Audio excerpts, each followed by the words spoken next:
নমস্কার। আজকে হলো শনি গ্রহের ট্রানজিট।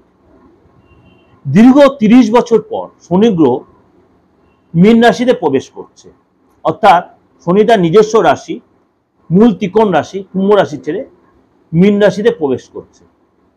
তার জন্য আপনার ক্ষেত্রে কি প্রভাব পড়বে সেটি আলোচনা করব। কেন তাম্রপায়া গমন করবে শনি আপনার রাশিতে, তাম্রপায়া আপনার রাশির জন্য তাম্রপায়া গমন করবে।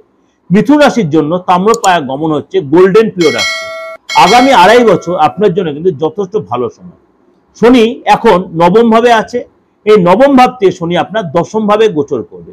২৯শে মার্চ 2025 শনি তার নবম ভাব থেকে দশম ভাবে গোচর করবে। এই শনি দশম ভাবে যখন গোচর হবে তখন তাম্রপায়া গমন হবে। দশম ভাবে শনির এই গোচর একে বলে দিকবলি যোগ, এবং আপনার শনি যথেষ্ট পাওয়ারফুল হবে। জাতকের মনের ইচ্ছা, জাতক জাতিকার মনের ইচ্ছা পূরণ হবে এবং আপনার সব ইচ্ছা পূরণ হবে। কেরিয়ারে যথেষ্ট ডেভেলপ করতে পারবেন, আটকে থাকা কাজ উদ্ধার হবে, মন্দা থাকা ভাগ্য সেখানে ডেভেলপ করবেন, সাকসেস পাবেন, পদলাভ, ধনলাভ, বিদ্যার্থীদের সাকসেস হবে। মানে ২.৫ বছর আপনার গ্রোথ যথেষ্ট চোখে পড়ার মতো হবে। কাজের জায়গায় যথেষ্ট ডেভেলপ করতে পারবেন এবং আপনার মানে যেহেতু কর্ম এবং ন্যায়ের অধিপতি হচ্ছে শনি, তার জন্য কিন্তু আপনার আইনি ঝামেলা, সরকারি পেন্ডিং থাকা কাজ এগুলো কিন্তু আপনি মিটিয়ে ফেলতে পারবেন। আপনার শনি যতটা ফেভারে থাকবে আইনি প্রবলেম আপনার ফেভারে আসবে। গভর্নমেন্টের কাছ থেকে হেল্প পাবেন, সরকারি চাকরি পাবেন, সরকারি ভাতা পাবেন, আপনি কোথাও জায়গায় স্কলারশিপ পাবেন সেখানে আপনি পাবেন, বিদেশ থেকে বৈদেশিক যোগাযোগ ভিসা পাবেন এবং সরকার থেকে আপনি যথেষ্ট লাভান্বিত হবেন। অর্থাৎ শনির এই যে আপনার তাম্রপায়া গমন এবং 9th হাউস থেকে 10th হাউসে গমন আপনার জন্য যথেষ্ট সুসময় বয়ে আনছে। শনির যে ৩ দৃষ্টি রয়েছে, তৃতীয় দৃষ্টি, সপ্তম দৃষ্টি আর দশম দৃষ্টি, এই ৩ দৃষ্টি দশম ভাবে বসে আপনার ক্ষেত্রে কি এফেক্ট দেবে। দশম ঘরে বসে শনির তৃতীয় দৃষ্টি পড়ে দ্বাদশ ভাবে, এটা হচ্ছে খরচের ঘর। অর্থাৎ আপনার কিন্তু খরচ বাড়বে।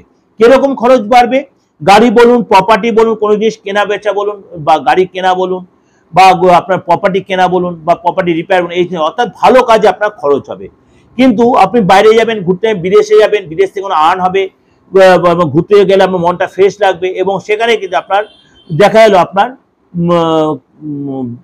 বিবাহিত লাইফটা অনেকটাই বেটার হবে। অর্থাৎ স্থান যে হবে, ভিসা পাবেন এবং আপনার আটকে থাকা কাজগুলো, বাইরে থেকে আটকে থাকা কাজগুলো সেগুলো ডেভেলপ, আপনি এক্সপোর্টের ব্যবসা সেখানে আপনি ডেভেলপ পাবেন।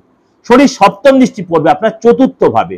বা আমার হেলথ নিয়ে কিন্তু একটু ডিস্টার্ব হবে, বা আমার হেলথ নিয়ে ডিস্টার্ব হবে, হার্টের প্রবলেম আসতে পারে, সুগারের প্রবলেম আসতে পারে, আপনার নিজের শরীর নিয়ে একটু ডিস্টার্ব হতে পারে, পায়ের ব্যথা, চোট লাগা, বা আপনার ফ্যামিলিতে কোনো জিনিস আপনি কেনা বেচা করতে পারেন বা কিনতে পারেন যে দীর্ঘদিন আটকে ছিল কোনো বিক্রি করার ব্যাপার, সেগুলো আপনি, বা আপনি হয়তো ভূমি চেঞ্জ করতে বা বাসস্থান আপনি চেঞ্জ করতে পারেন।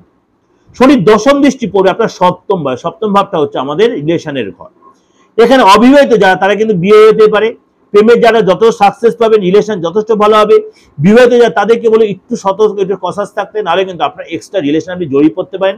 অর্থাৎ মিথুন রাশি কিন্তু কেরিয়ারে যাদের যথেষ্ট ভালো দেখা যাচ্ছে, আর্থিক যাদের যথেষ্ট, কিন্তু শরীর স্বাস্থ্য নিয়ে, ফ্যামিলি লাইফটা নিয়ে একটু আপনার কসাস থাকতে বা সচেতন থাকতে, তাহলে কিন্তু আপনি অনেকটাই এখান থেকে আগামী ২.৫ বছর ভালো থাকতে পারবেন। এর সাথে যদি আপনি মাসিক রাশিফলটা শোনেন এবং অনেকটাই আপনি এখান থেকে অনেক বেশি ধারণা করতে পারবেন, অনেক বেশি আলোচনা জানতে পারবেন। কারণ আমি পুরোটাই বাস্তবভিত্তিক প্রোগ্রাম দিই, সেটা আপনাদের অনেকের উপকারে লাগবে, আপনার ক্ষেত্রেও লাগবে। ভালো থাকবেন। অবশ্যই এই শনির ট্রানজিট আপনার ভালো করে উপভোগ করুন। যদি যোগাযোগ করতে অবশ্যই বুকিং নিয়ে ফোন করে নেবেন 8910733325 9433960106। আপনার যে কোনো সমস্যা, মানে অ্যাস্ট্রো রিলেটেড, বাস্তু রিলেটেড, পার্সোনাল লাইফ রিলেটেড, অবশ্যই আপনি যোগাযোগ করে তার প্রপার প্রেডিকশন আপনি নিতে হবে। যে কোনো বয়সে, যে কোনো ধর্মের, যে কোনো জায়গা থেকে আপনি এই সুযোগটা কাজে লাগাবেন। নমস্কার, ভালো থাকুন।